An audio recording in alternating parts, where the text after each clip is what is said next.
بسم اللہ الرحمن الرحیم۔ السلام علیکم ورحمۃ اللہ وبرکاتہ۔ میں آپ سب کو اپنے چینل حرین وائس میں خوش آمدید کہتی ہوں۔ ایک نئی ویڈیو کے ساتھ میں پھر حاضر ہوئی ہوں۔ محرم کو محرم الحرام کیوں کہتے ہیں؟ محرم کے مہینے کا محرم اس کی تعظیم کی وجہ سے کہتے ہیں۔ لفظ حرام یہ حرمت سے ہے، اس کے معنی ہے قابل احترام، اور محرم الحرام کا معنی ہے محرم کا مہینہ جو قابل احترام ہے۔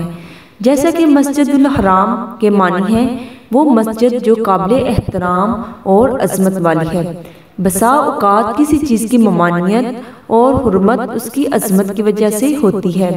محرم الحرام ان 4 مہینوں میں سے ایک ہے جنہیں اللہ تبارک تعالیٰ نے حرمت والے مہینے قرار دیا ہے۔ وہ 4 مہینے یہ ہیں: ذوالقعدہ، ذوالحج، محرم الحرام اور رجب۔ ان مہینوں کو حرمت والا اس لیے کہتے ہیں کہ ان میں ہر ایسے کام سے جو فتنہ اور فساد، قتل و غارت اور امن و سکون کی خرابی کا باعث ہو بالخصوص منع فرمایا گیا ہے۔ ان 4 مہینوں کی حرمت اور عظمت پہلی شریعتوں میں بھی مسلم رہی ہے، حتیٰ کہ زمانہ جاہلیت میں بھی ان 4 مہینوں کا احترام کیا جاتا۔ اگر آپ کو میری ویڈیو پسند آئی ہے تو میری ویڈیو کو لائک اور میرے چینل کو سبسکرائب ضرور کیجیے گا۔